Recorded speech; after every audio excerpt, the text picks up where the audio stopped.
Salut à tous, c'est Jordi.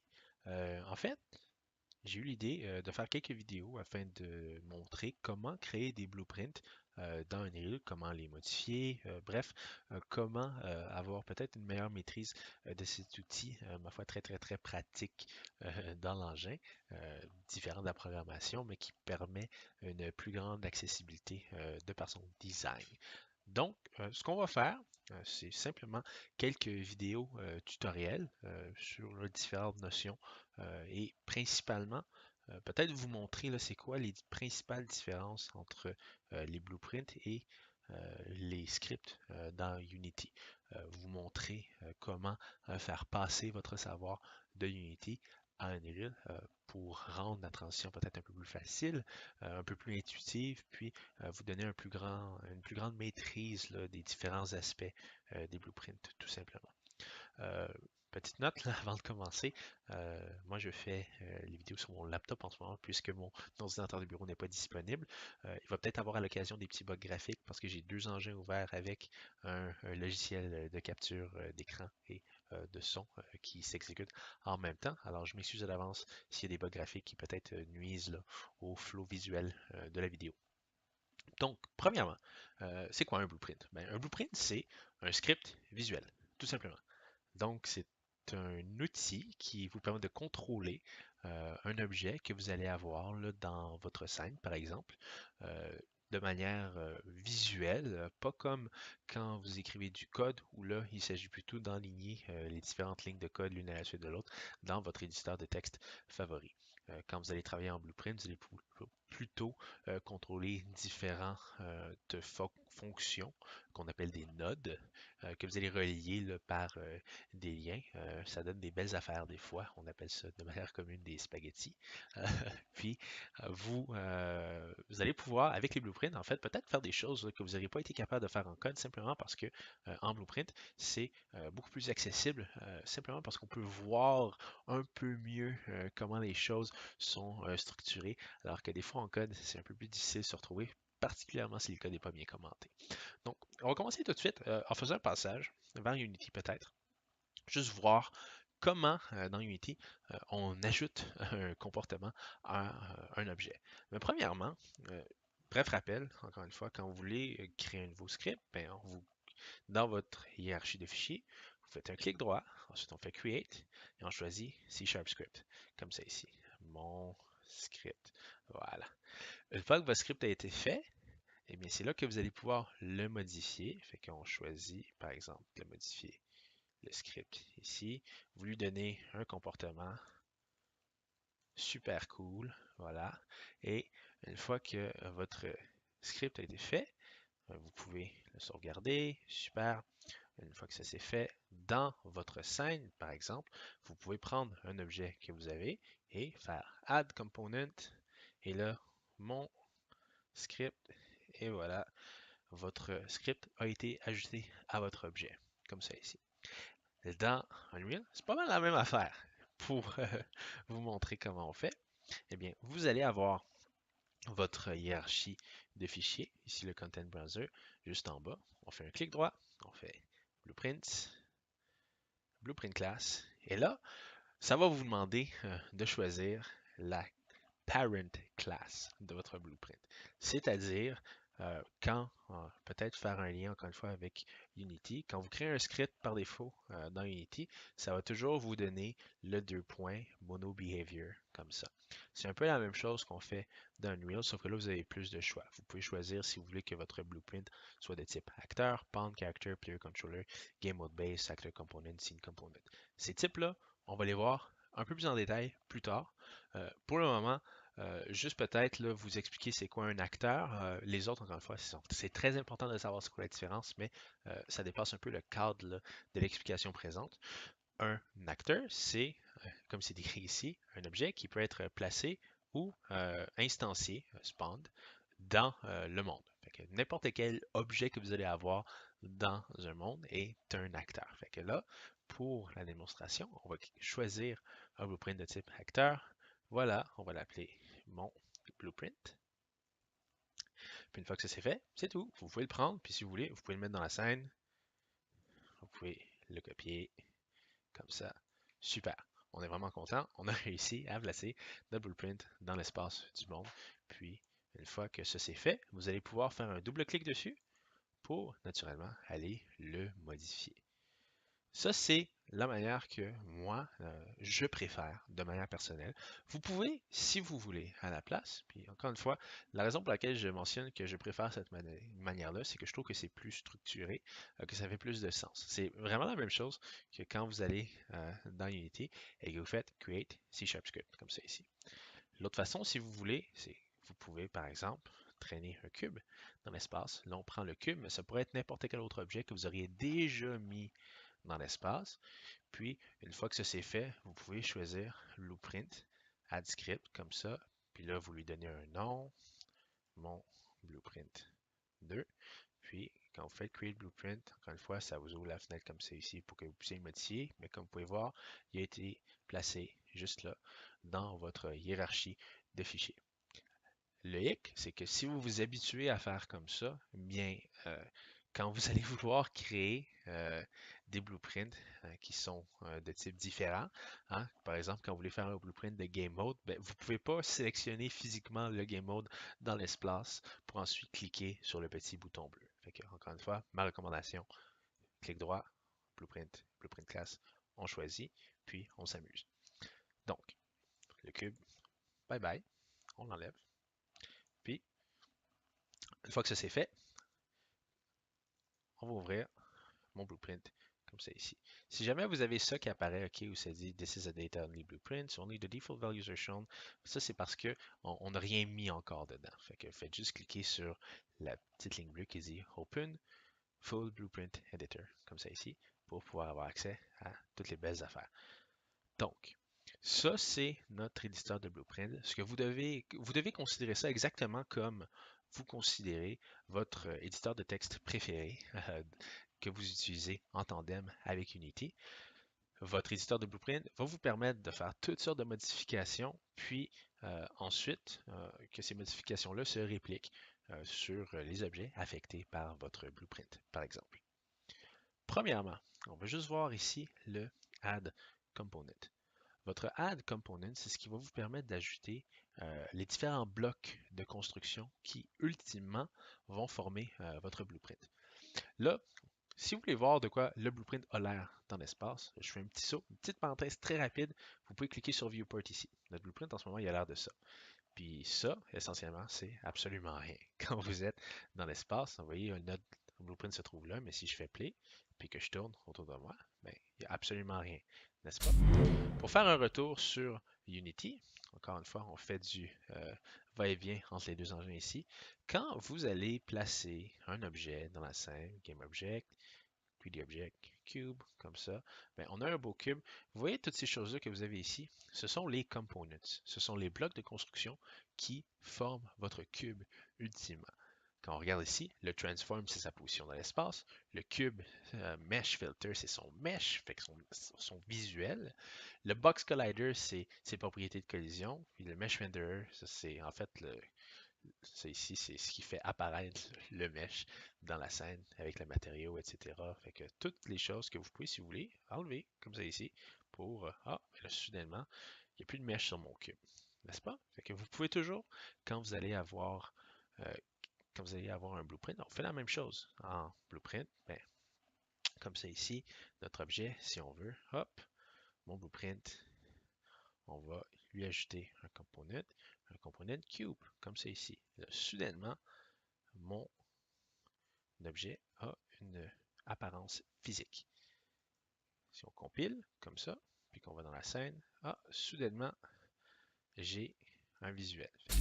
Ça, c'est les components. À chaque fois que vous voulez ajouter des choses sur votre blueprint, vous allez le faire ici avec le Add Component. Vous pouvez ajouter vraiment beaucoup d'affaires. Naturellement, on ne va pas tous les passer en revue.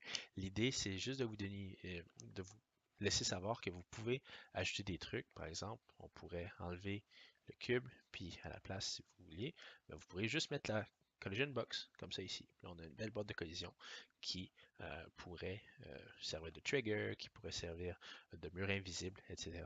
etc. OK? Ça, c'est en ce qui concerne les components. Ensuite, pour faire un overview de votre éditeur de Blueprint, parce qu'il y a beaucoup de choses au visuel ici, comme on peut le constater.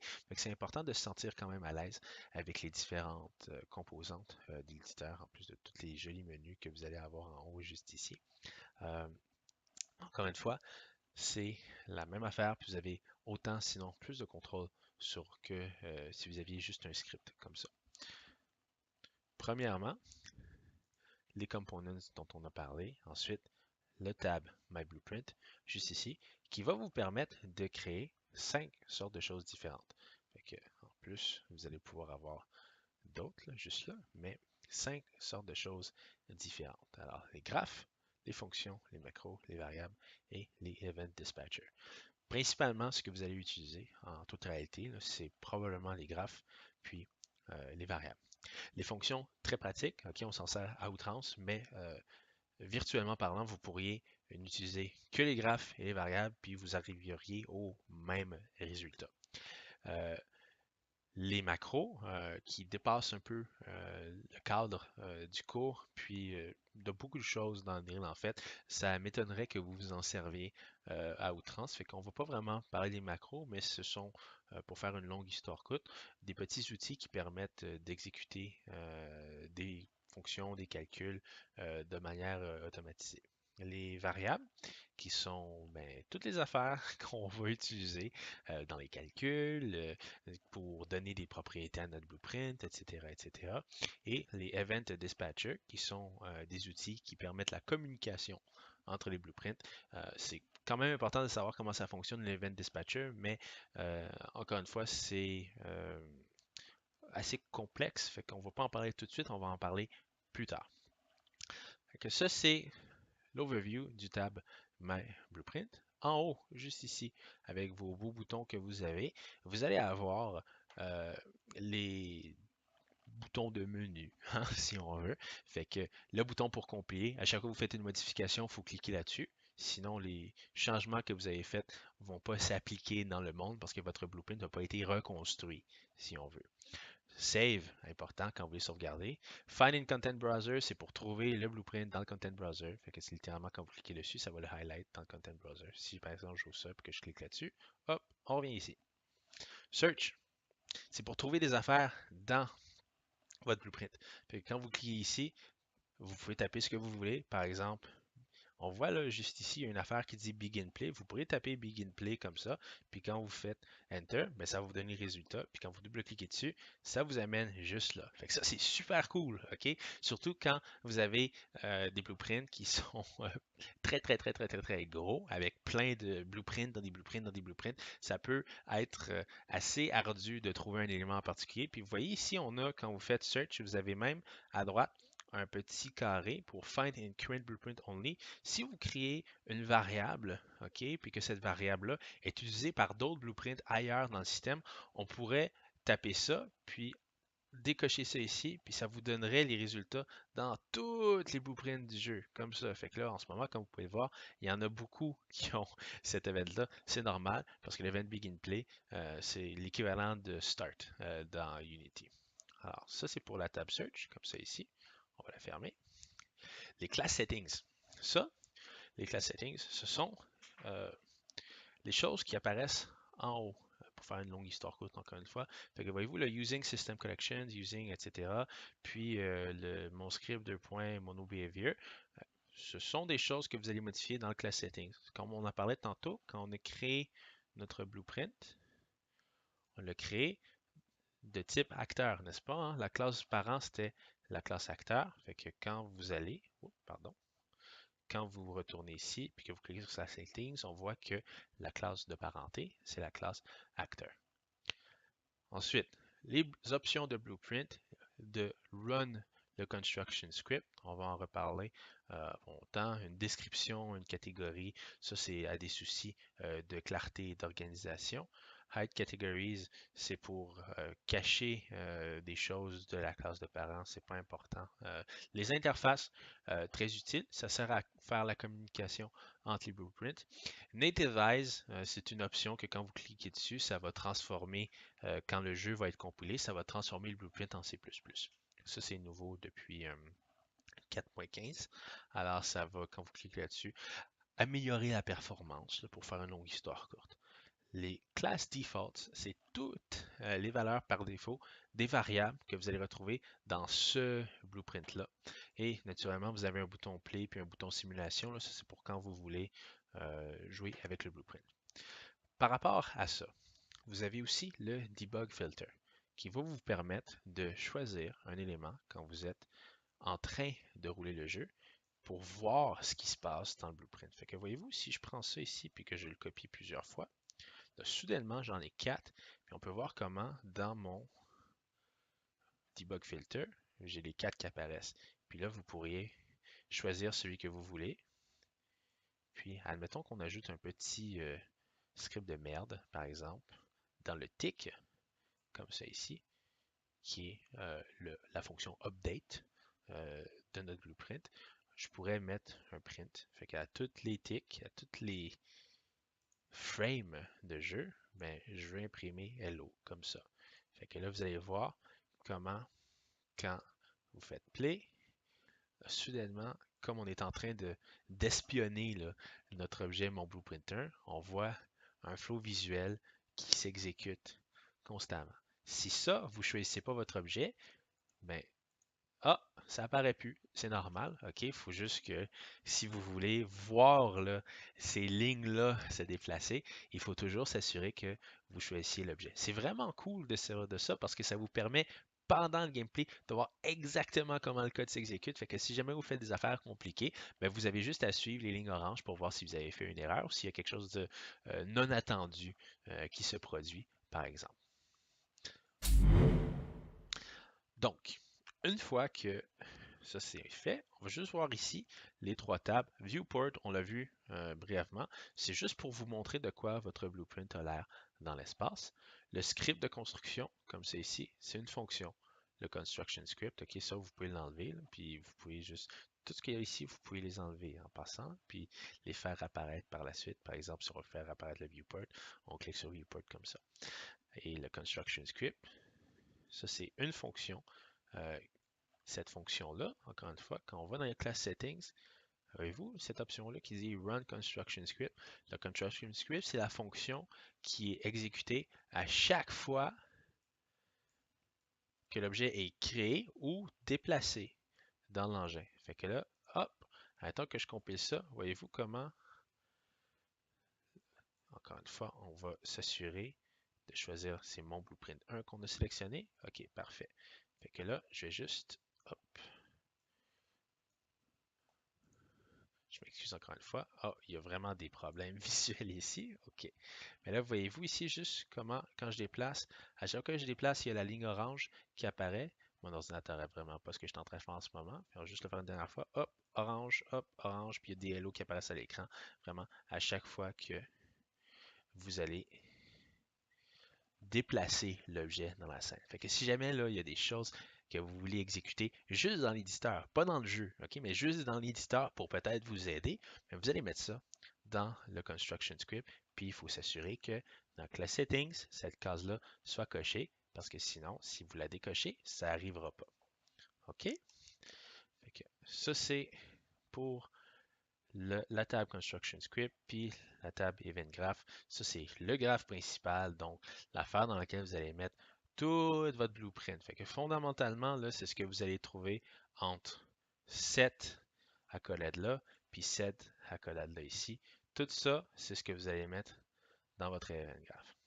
Et finalement, le tab Details, juste là, quand vous cliquez sur des trucs, ben, vous pouvez aller faire apparaître les éléments là, spécifiques concernés à droite comme ça. Fait que voyez-vous, quand on clique sur Box, on peut changer les propriétés de notre Box Collision juste ici pour, par exemple, changer les propriétés de collision. C'est tout ça. Vous allez changer ça dans Details, juste à droite ici. Donc, maintenant qu'on a fait un overview de l'interface, on va parler d'une autre chose. Et ça, c'est la création de variables. La création de variables se fait de manière très simple. voyez-vous ici dans My Blueprint, un bouton dont je n'ai pas parlé, c'est ce bouton-là ici. Je n'ai pas parlé de ça aussi, mais ça, c'est pas important. Vous avez les plus, comme ça. Les plus vont vous permettre d'ajouter des éléments. OK? Fait qu'on peut ajouter plein de variables si on veut. On peut ajouter plein de fonctions si on veut. On peut ajouter des graphes si vous voulez. OK? Encore une fois, ça c'est ajouter des graphes. Ça ne sert pas à grand chose, mais ça peut principalement être utilisé quand vous voulez alléger visuellement un graphe. Là, vous trouvez qu'il est trop gros, ben vous avez fait un deuxième. Comme ça garde les choses plus organisées. Mais quand on crée une variable, et là, on va en parler tout de suite de la création de variables.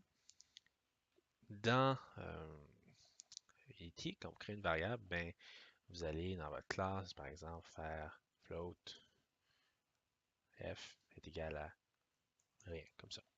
OK? Une fois que ça c'est fait, vous savez, ben là, vous avez votre float, puis vous allez pouvoir la modifier. C'est la même chose ok, dans les blueprints. Quand vous voulez créer des variables, il faut les déclarer comme ça ici. Fait que vous allez le faire en cliquant là-dessus. Puis une fois que ça c'est fait, ben là, à droite, voyez-vous, vous allez pouvoir donner un nom à la variable, puis toutes sortes d'autres choses différentes. À quoi ça sert? Puis là, je vais juste enlever une fonction ici. À quoi ça sert ces différentes options-là? Ben, premièrement, le nom de la variable. C'est assez, ça s'explique tout seul. Fait que ma variable, comme ça ici. Vous avez ensuite son type. Fait que là, vous avez tous les types différents de variables que vous pouvez créer. Il y en a vraiment beaucoup. OK? Puis naturellement, vous allez pouvoir créer vos propres types. C'est ça un peu l'idée quand vous faites de la programmation. C'est que si par exemple, je veux être capable de créer des voitures, mais on fait une classe de type voiture. Puis là, une fois que ça c'est fait, vous allez pouvoir la déclarer ici. Fait que là, en ce moment, quand j'ai mon blueprint, je pourrais, si je veux, créer une variable de type mon blueprint. Comme ça. Et vous, ça apparaît juste là. Quand vous allez créer votre variable, donc, on faut choisir le type. Rapidement, le type de base. Booléen, vrai ou faux. Byte, c'est utilisé dans les énumérations. C'est très pratique les énumérations. On va en parler plus tard quand même. Fait que si vous ne savez pas comment vous en servir, je vais juste vous montrer rapidement comment faire des énumérations dans Unreal. C'est quand même vraiment cool.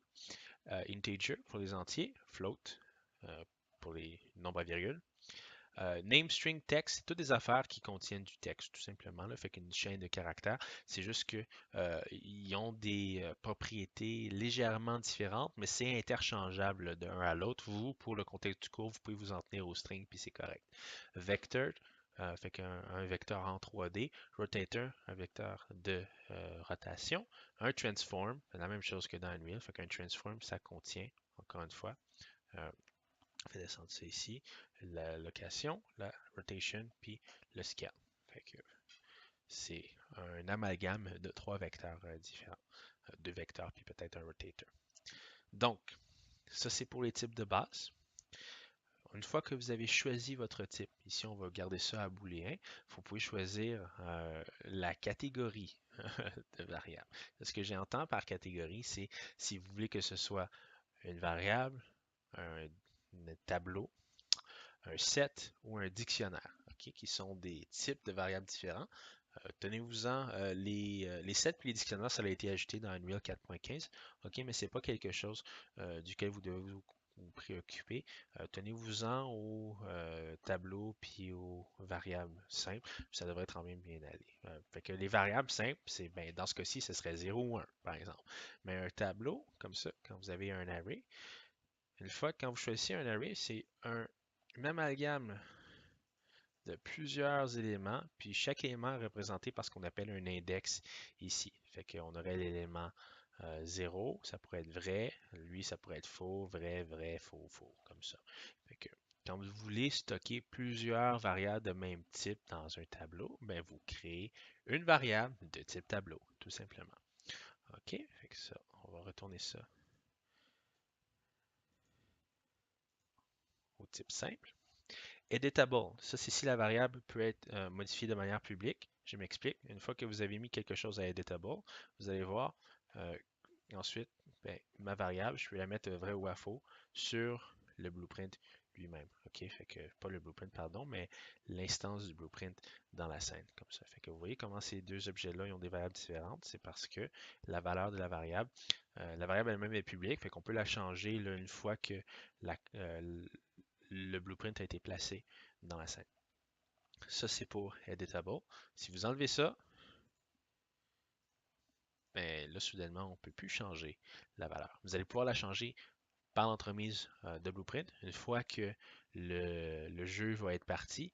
Mais à la base, la variable elle-même, si vous voulez la changer avant de partir le jeu, il faut mettre Editable, puis ensuite vous irez la modifier sur l'instance du Blueprint elle-même. Tooltip, fait que ça c'est un commentaire sur quoi la variable sert, fait que cette variable est super cool, comme ça. Une fois que vous mettez ça, ce qui est cool, c'est que naturellement, il faut compiler une fois de plus. Et là, vous voyez, quand, il va falloir que je le mette à Editable aussi, pardon, comme ça. Une fois que ça c'est fait, quand vous venez ici, ben là, quand vous placez votre curseur par-dessus, comme ça ici, voyons, ah, pardon, le tooltip a disparu. Cette variable est super cool. Génial. Voilà. Quand vous placez votre curseur par-dessus, ben, ça va vous dire à quoi la variable elle sert. OK? Fait que ça, principalement, vous pouvez déjà voir là, que quand vous placez votre curseur par-dessus les autres affaires, il y a du texte qui apparaît. Ben, c'est comme ça qu'on le fait apparaître le texte. Il faut mettre quelque chose dans le tooltip. Expose on spawn. Ça, c'est une fonction, comment dire, une propriété de la variable. Il y a un node dans Unreal que vous pouvez créer qui, pour faire apparaître là, un objet dans une pièce, il faut faire spawn actor from this class, comme ça ici. Si vous faites ça, OK, là, ça, je vais le mettre à faux, comme ça ici. OK? Là, moi, je veux spawner un acteur de type mon blueprint. Fait que je veux faire apparaître ça, cette chose-là ici. Puis d'ailleurs, je vais remettre le cube pour que ce soit plus visuel. Moi, je veux, par exemple, faire apparaître ce cube-là par l'entremise d'un blueprint. Ben, j'utiliserais cette node-là, puis là, il y aurait quelque chose qui se rendrait juste ici. On va le voir tout ça un peu plus tard. Fait que, une fois que ça c'est fait, je choisirais mon blueprint. Puis là, vous voyez, on peut donner certaines propriétés. Puis là, ça permet de faire sortir l'objet une fois qu'il a été créé. Si vous prenez une variable et que vous cliquez là-dessus, ben là, soudainement, qu'est-ce qui se passe? Ah! La variable ici, on peut la faire apparaître. C'est vraiment la seule chose que ça fait, c'est que quand vous utilisez la note spawn actor avec le expose on spawn, ça fait en sorte que vous allez pouvoir tout de suite, à chaque fois que vous allez créer une variable, vous allez pouvoir la modifier tout de suite.